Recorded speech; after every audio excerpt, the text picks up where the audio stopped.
Welcome to Suman TV. నేను మీ Suman TV Nag. జనరల్గా నేను సుబ్బారావు గారు చేసేటువంటి కాంటెంట్ ఏదైతే ఉందో ప్రతి ఇంట్లోనూ ఫ్యామిలీలో కూర్చొని చూడాల్సినటువంటి విషయాలకు సంబంధించినటువంటి కాంటెంట్ ఇది. సో స్కిప్ చేయకుండా అందరూ చూడండి. మనం రెగ్యులర్గా చూసేటువంటి లైఫ్ స్టైల్లోనే తెలియకుండానే కొన్ని తప్పులు జరుగుతూ ఉంటాయి. పిల్లల్లో కూడా వాటి తాలూకు ప్రభావాలు మనం చూస్తూ ఉంటాం పెరిగే కొద్దీ. ఎవరికైనా సరే మీ పిల్లలు మాట వినట్లేదు, ఫోకస్డ్గా లేరు, చెప్పిన పని చేయట్లేదు, లేదంటే ఎదురు తిరుగుతున్నారు అనుకుంటే మాత్రం మీరు కౌన్సిలింగ్ కోసం సుబ్బారావు గారి కాంటాక్ట్ నెంబర్ స్క్రీన్ మీద కనిపిస్తుంది. దాన్ని మీరు కాల్ ఆర్ మెసేజ్ వాట్సాప్ చేసి అపాయింట్మెంట్ తీసుకోవచ్చు. అయితే ఈ రోజు నేను సుబ్బారావు గారితో డిస్కస్ చేసుకునేటువంటి టాపిక్, మామూలుగా వైఫ్ అండ్ హస్బెండ్ రిలేషన్షిప్లో ఉండి డివోర్స్ తీసుకున్న తర్వాత పిల్లలకి ఎదురయ్యేటువంటి కష్టాలు ఎలా ఉంటాయి అనేది ఒకసారి సుబ్బారావు గారు చెప్తారు, మీరు వినండి. ఎందుకు అనంటే ఎవరైనా సరే డివోర్స్ తీసుకుందాము అనుకున్నప్పుడు పిల్లలు ఎంత ఎఫెక్ట్ అవుతున్నారు అనేది ఇమాజినేషన్లోకి రాకుండానే ఇద్దరికి ఉండేటువంటి రిలేషన్షిప్లో అది ఈగో వల్ల కావచ్చు, లేదంటే సాటిస్ఫాక్షన్ లేని లైఫ్ వల్ల కావచ్చు విడిపోతూ ఉంటారు వైఫ్ అండ్ హస్బెండ్. సో వాళ్ళకి మాత్రం వాళ్ళ పిల్లల పరిస్థితి ఏ విధంగా ఉంటుందనేది సుబ్బారావు గారు చెప్తారు. జనరల్గా అంటే ఎంత దెబ్బతింటారు ఫ్యూచర్లో కూడా అనేటువంటిది ఒకసారి డీటెయిల్గా తెలుసుకుందాము. నమస్కారం సుబ్బారావు గారు. నమస్తే నాగరాజు గారు. సో వైఫ్ అండ్ హస్బెండ్ రిలేషన్షిప్లో డివోర్స్ తీసుకున్న తర్వాత పిల్లల పరిస్థితి ఏ విధంగా ఉంటుంది? అవునండి, వాళ్ళు ఎలా అర్థం చేసుకుంటారండి సొసైటీని కూడా? ఇక్కడ రకరకాల వ్యూ పాయింట్స్ ఉన్నాయండి. సో దాన్ని జాగ్రత్తగా విడమర్చి చూసేటువంటి ప్రయత్నం చేద్దాం. విడాకులు అనేటువంటిది, డివోర్స్ అనేటువంటిది నిన్నటి వరకు అద్భుతమైనటువంటి సంబంధం కదండి. అది ఈరోజు ముగింపుకు వస్తుంది. మరి ముగింపుకి ఎందుకు వస్తుంది? ముగింపుకు వచ్చేటువంటి క్రమంలో పేరెంట్స్ యొక్క వ్యూస్, పేరెంట్స్ వాళ్ళు నచ్చకపోవటం, లేదా ఇప్పుడు మీరు చెప్పినట్టుగా యుగో కావచ్చు, లేదా ఏదైనా పర్సనల్ కారణాలు కావచ్చు అండి. సో ఆ సంబంధం ముందుకు వెళ్లకుండా వాళ్ళు ఆపాలి అని అనుకునేటప్పుడు ఆపినా వాళ్ళిద్దరికీ ఓకే కదండి. సో వాళ్ళు ఇక ఫ్రీ అయిపోయామనుకుంటారు. కానీ ఎవ్వరూ టచ్ అయినటువంటిది పిల్లలండి. ఎందుకంటే ఆ పిల్లలకి వీళ్ళిద్దరూ అన్నా ఇష్టం అండి. వీళ్ళు ఆ రోజు తీసుకున్నటువంటి నిర్ణయం ఆ స్పౌస్ మీద ఇంట్రెస్ట్ తగ్గటం, లేకపోతే వాళ్ళు ఇంకా అవసరం లేదు అనుకోవటం. సో ఆ రోజు నిర్ణయం వాళ్ళకు ఓకే, కానీ పిల్లలకు మాత్రం ఓకే కాదు. వీళ్ళకి ఇద్దరూ కూడా ఇంపార్టెంటే. ఇద్దరిని మనస్ఫూర్తిగా ప్రేమిస్తూ ఉంటారు. ప్రతి కార్యక్రమంలో కూడా అండి వీళ్ళు వ్యూస్ని తెలుసుకునేటువంటి ప్రయత్నం చేయరండి. నేను ఈరోజు అలాంటి పిల్లలు పడినటువంటి కష్టం, మానసిక వేదన కేస్ స్టడీ రూపంలో ఇప్పుడు మీకు చెప్పబోతున్నానండి. Okay sir. వీటిలో సార్ మొట్టమొదటిగా ఏదైనా ఒక నిర్ణయం తీసుకునేటప్పుడు ప్రతి ఒక్కరూ కూడా ఇది తప్పనిసరా కాదా అనేటువంటిది చూస్తారు కదండి. ఆ తర్వాతే వాళ్ళ నిర్ణయాన్ని తీసుకుంటారు. అవును. తప్పనిసరి అయిన తర్వాత మరి పిల్లల మీద ఆ ప్రభావాన్ని ఎలా తగ్గించాలి అనేటువంటిదే మన ఉద్దేశం. ఎందుకు ఈ అంశాన్ని తీసుకోవాల్సిన అవసరం ఏర్పడిందంటే అండి, డివోర్స్ అనేటువంటివి ఇండియాలో భాగం కాదు యాక్చువల్గా. ఇప్పటికి కూడా 1.1% గ్లోబల్గా లీస్ట్ పర్సంటేజ్ డివోర్స్ పర్సంటేజ్. కానీ గత కొన్ని రోజుల నుంచి ఇది పెరుగుతూ పోతుంది. యావరేజ్, నేషనల్ యావరేజ్ 1.1% ఉంటే మహారాష్ట్రలో 18.7% అండి, కర్ణాటకలో 11.7% అండి, ఢిల్లీలో 7.7%. అంటే యావరేజ్కి దానికి ఎంత డిఫరెన్స్ ఉందో చూడండి. ఇది మనకి కూడా, మన ఇండియా కూడా వచ్చేస్తూ ఉంది. సో దీన్ని జాగ్రత్తగా చూడాల్సినటువంటి అవసరం ఉంది. సో ఈ కాంటెక్స్ట్లో నేను ఇప్పుడు చెప్పినట్టుగానే పిల్లల యొక్క లెక్కన మన తెలుగులో కూడా చాలామంది డివోర్స్ పర్సంటేజ్ తీసుకుంటే 2 స్టేట్స్లో ఎస్, అది కూడా చాలా ఎక్కువగా పెరిగిపోతుంది. లాస్ట్ 5 years నుంచి పెరిగిపోతుంది. మీరు ఇంకొక ఆసక్తికర విషయం చెప్తా. ఈ డివోర్స్లో వచ్చేటువంటి కేసెస్లో 75% కేసెస్ 25కి 35కి మధ్యలో ఉన్న వాళ్ళ మధ్య జరుగుతుందండి. 75%. దారుణం కదండి. ఈ ఏజ్లో ఈగోలు ఎక్కువ ఉంటే తప్ప పొరపాటును కూడా లైఫ్ స్కిల్స్ మీద అవగాహన కూడా ఉండదు. సో ఈ కాంటెక్స్ట్లో పిల్లల మనోభావాలు నేను మీకు చెప్పబోతున్నానండి. నా దగ్గర ఒక 4 కేస్ స్టడీలు ఉన్నాయండి. ఓకే. మొదటి కేస్ స్టడీ అండి, పిల్లల మాటల్లోనే మీకు చెప్తాను. నా వయసు 17 సంవత్సరాలు. మా పేరెంట్స్ ఎప్పుడూ కూడా అసహించుకుంటూ ఉంటారు. ఈరోజు నాకు తెలిసింది వాళ్ళు విడాకులు తీసుకుంటున్నారు అని. ఈ క్షణం నాకు అనిపించింది ఐ వాజ్ అన్లవబుల్ అని ఈ ప్లానెట్ మీద. ఇక నుండి నాలో సగం అమ్మ, మరొక సగం నాన్న. ఈ రోజు నుండి నా పేరెంట్స్ కూడా నన్ను సగమే ప్రేమిస్తారు, ఎందుకంటే వాళ్ళలో సగ భాగం అసహించుకునేటువంటి భాగం ఉంది అని 17 సంవత్సరాల అమ్మాయి రాసినటువంటి కేస్ స్టడీ అండి ఇది. వాళ్ళ యొక్క జీవితంలో జరిగిన ఆ మనోభావాలు మానసికంగా అట్లా ఉంటాయి. ఇది ఒక కేస్ స్టడీ అండి. మరి కానీ ఈ సందర్భంలో అందరికీ కూడా అంటే పేరెంట్స్ కూడా నాకు చెప్తూ ఉంటారు, నువ్వు నాన్న పట్టించుకోకు అని అంటూ ఉంటారు. కానీ అది నిజం కాదు, ఇదే నేను చెప్పేదే లాజిక్ అని ఆ బాబు రాసినటువంటి కేస్ స్టడీ అన్నమాట అండి. బయట ఎవ్వరికీ కూడా ఈ బాధ ఎవరికి అర్థం కాదు. ఎంతోమంది నిలదొక్కుని నిలబడాలి అంటారు. ఈ బాధని తేలిగ్గా తీసుకొని బయటపడటం అంటే అంత సులువైనటువంటి కాదు అని ఫస్ట్ కేస్ స్టడీలో పిల్లల మనోభావం అండి. రెండో కేస్ స్టడీలో ఒక పిల్లవాడు రాసినటువంటిది, నన్ను అందరూ కూడా ఎంతో ప్రేమగా ఎంతో ఉత్సాహంగా ఉన్నావంటారు. కానీ వాళ్ళకి తెలియదు గంటల తరబడి ఒంటరిగా నేను ఏడ్చినటువంటి రోజుల గురించి. ఎందుకంటే నాకు 4వ ఏట మా పేరెంట్స్ విడాకులు తీసుకున్నారు. నాకు అమ్మా నాన్న అంటే ఎంతో ప్రేమ, ఇప్పటికీ ఎంతో ప్రేమ. నా వయసు ఇప్పుడు 15 సంవత్సరాలు. నేను నాన్న దగ్గర ఉంటాను, మా అమ్మ దూరంగా ఎక్కడో ఉంటుంది, అప్పుడప్పుడు వెళ్ళి చూసొస్తూ ఉంటాను అని బయటికి ఎంతో ఉత్సాహంగా కనిపించేటువంటి ఒక పిల్లవాడు రాసినటువంటి ఒక ఆవేదన అండి వాళ్ళ పేరెంట్స్ తీసుకున్నటువంటి డైవర్స్ మీద. ఇక 3వ కేస్ స్టడీ చెప్తాను మీకు. మా పేరెంట్స్ ఇప్పటికీ డైవర్స్ తీసుకోలేదు, కానీ వాళ్ళు తీసుకుంటే బాగుండు అని అనిపిస్తూ ఉంటుంది నాకు అని 19 సంవత్సరాల అబ్బాయి రాసినటువంటి ఒక కేస్ స్టడీ అండి ఇది.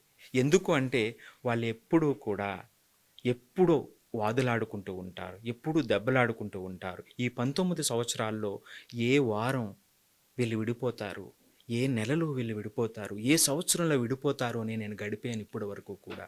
నాకు ఉన్న ఇంకొక 2 సిబ్లింగ్స్తో కలిపి మేము ముగ్గురు కూడా ఇదే భయంతో గడిపాము. కానీ ఎప్పుడూ కూడా మమ్మల్ని ప్రేమగానే చూస్తారు, కానీ ఎప్పుడు ఈ గొడవ జరుగుతూనే ఉంటుంది.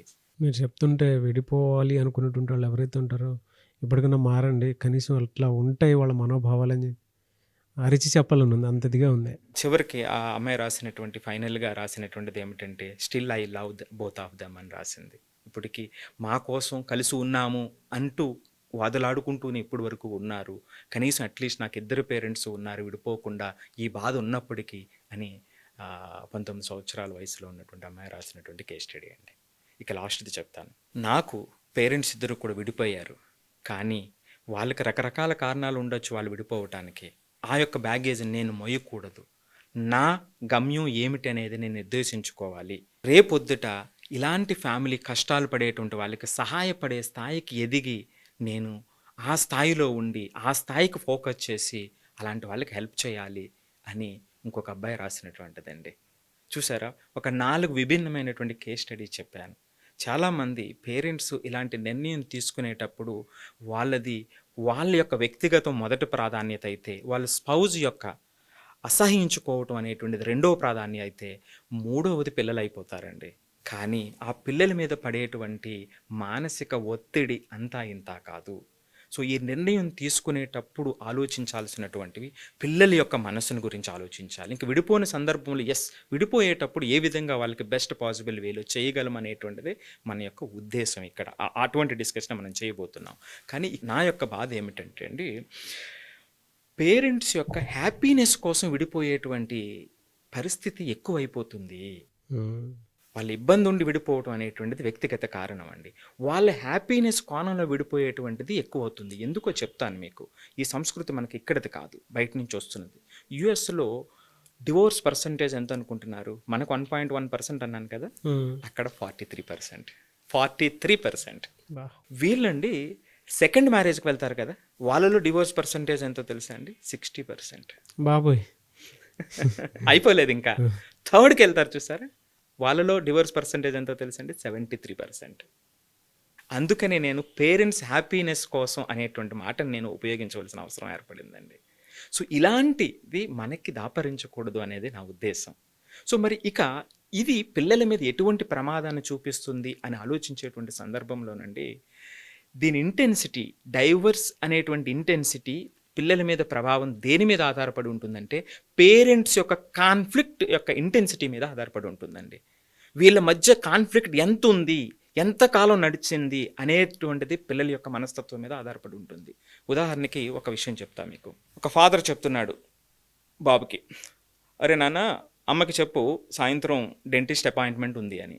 అమ్మ విని అదే బాబుకి చెప్తుంది, నాకేం అవసరం లేదు, ఆ బాధ నొప్పి లేదు, నేనే పడతాను, నేను రావాల్సిన పని లేదు అని అమ్మ చెప్తుంది. అంటే ఈ సంఘటన ఏంటండి?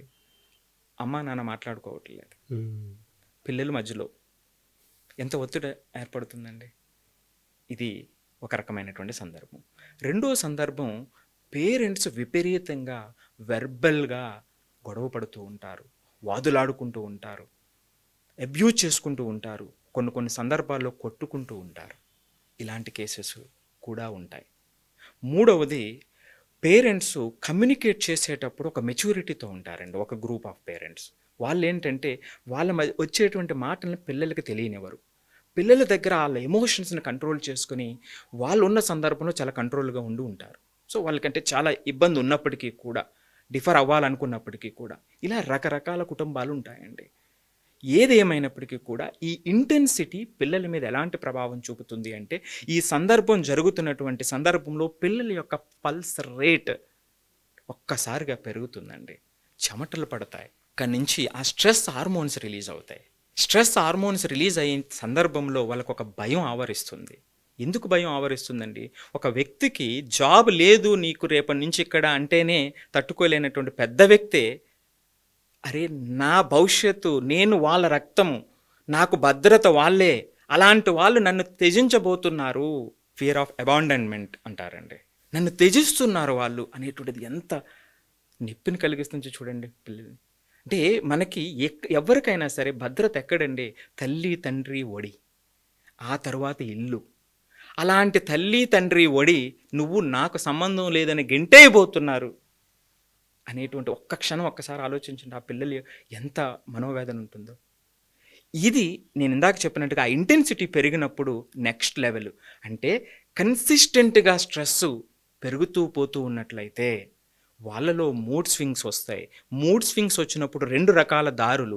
కొంతమంది పిల్లలు ఏమవుతారు అంటే సోషల్ ఐసోలేషన్కి గురవుతారు, వాళ్ళు ఎవరితోని కలవరు, వాళ్ళ ఇష్టమైన యాక్టివిటీస్ని కూడా చెయ్యరు, లోపల ఎంతో మనోవేదనతో ఇబ్బంది పడుతూ ఉంటారు.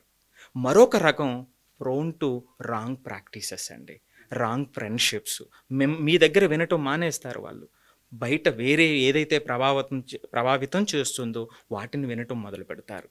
అది ఎక్కడికైనా వెళ్తుంది. ఇది షార్ట్ టర్మ్లో వచ్చేటువంటి చేంజెస్ అండి. ఇక లాంగ్ టర్మ్లోకి వచ్చేటప్పటికి దాన్ని పట్టించుకునే సందర్భంలో బిహేవియరల్ ప్రాబ్లమ్స్ మొదలవుతాయి. వాళ్ళు ఏదైనా యాక్టివిటీకి ఇన్వాల్వ్ అయ్యేటువంటి అవకాశం ఉంటుంది. అంతేకాకుండా కొంతమంది వాళ్ళు ఫ్యూచర్ రిలేషన్స్ ఏవైతే ఉంటాయో వాటిని కూడా కోపప్ చేసుకోలేకపోతారు. వాళ్ళు రాబోయేటువంటి రిలేషన్స్లో దాన్ని ఆస్వాదించలేకపోతారు. ఈ భయంతో వాళ్ళు ముందుకు వెళ్తూ ఉంటారండి. సో ఈ విధంగా షార్ట్ టర్మ్ లాంగ్ టర్మ్లో మనం సరైనటువంటి చర్యలు తీసుకోకపోతే ఇంత దారుణమైనటువంటి ఎఫెక్ట్ ఆ పిల్లల మనసు మీద ఆధారపడి ఉంటుంది. నేను ఇందాక చెప్పిన 4 కేస్ స్టడీస్ కూడా అక్షర సత్యాలండి. పిల్లలు రాసిన వాళ్ళ మనసు లోతుల్లో నుంచి రాసినటువంటి మాటలే మీకు చెప్పానండి. డైవర్ట్ కూడా అయిపోయి రాంగ్ ప్రాక్టీస్ అన్నారు కదా, సబ్స్టెన్స్ తీసుకుంటారండి కొంతమంది, అబ్యూజ్ గురవుతారు, లేదంటే లేదా వీళ్ళే అబ్యూజ్ చేస్తారు.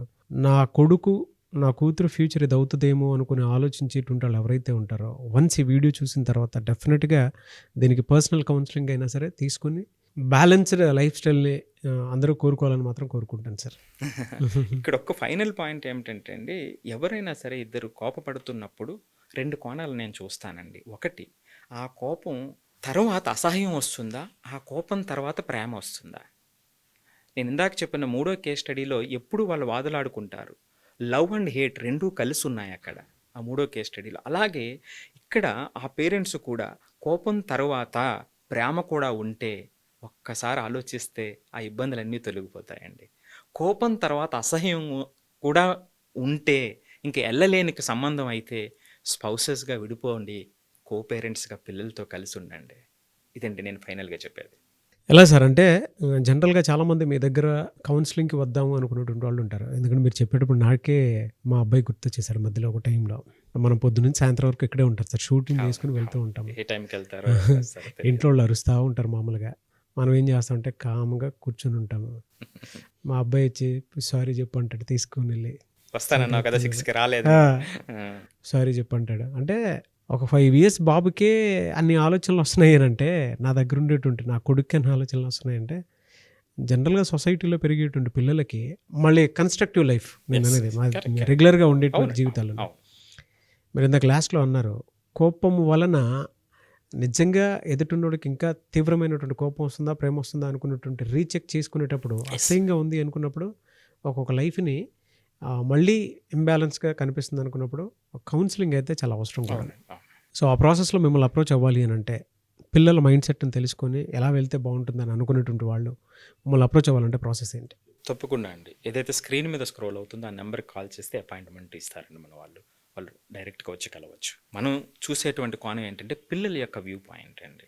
ఎప్పుడైతే మనం పిల్లల యొక్క వ్యూ పాయింట్ని మనం సరిగ్గా చూడగలిగామో అన్నీ కూడా నిర్ణయాలు సరైనటువంటి దిశగా వెళ్తాయండి.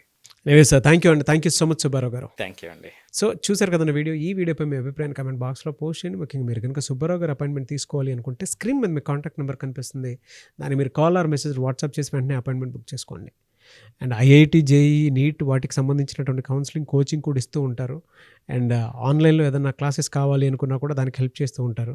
అండ్ స్కూల్ కాలేజెస్లో ఏదైనా సెషన్ కావాలి అనుకుంటే కూడా సుబ్బారావు గారిని మీరు అప్రోచ్ అవ్వచ్చు. ఈ వీడియో లైక్ చేయండి, షేర్ మాత్రం తప్పకుండా చేయండి. ఇలాంటి మరిన్ని వీడియోస్ కోసం మా ఛానల్ ఫాలో అవ్వండి. Thank you.